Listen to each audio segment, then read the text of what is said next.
आयो यहाँ पर बड़ बुजुर्ग सब के छुआ मन के सब मन के यात्रा कर हार्दिक विशेष बधाई है ही लागेन, क्योंकि हमरे कुछ समय पहले से बहुत परेशान रही कि कैसे हुई यात्रा, कैसे मिलन समारोह हुई, कैसे संगी मिले, कैसे सेटिंग हुई। बहुत दिक्कत है, भाई मन को भी परेशान है का।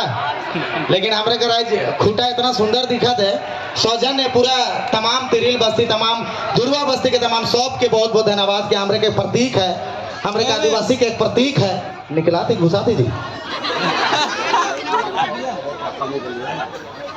निकलाती का ओ हाय कृपया कृपया मन का ध्यान देवा तो निशा हो जाते हैं हमारे। बात ऐसा नहीं कि बहुत प्यार बहुत मोहब्बत ऐसा खूटा हमरे के जब प्रतीक है सरना समाज कर सके बहुत अच्छा तरीके सौजन्य तरीका से के सामना के रहेगा सेकर लगे बहुत बहुत धन्यवाद।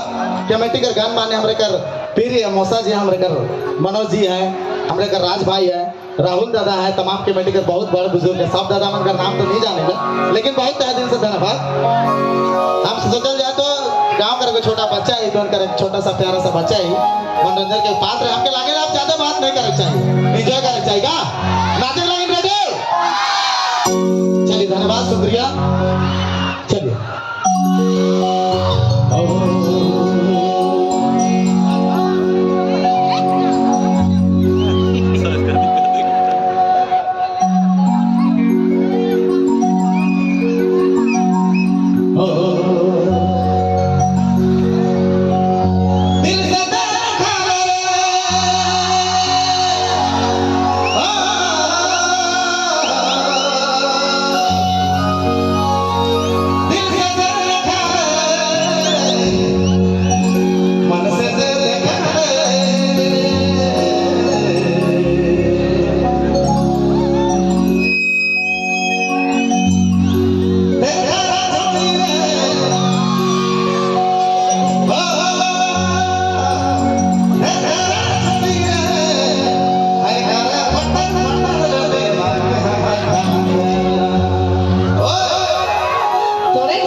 Hey,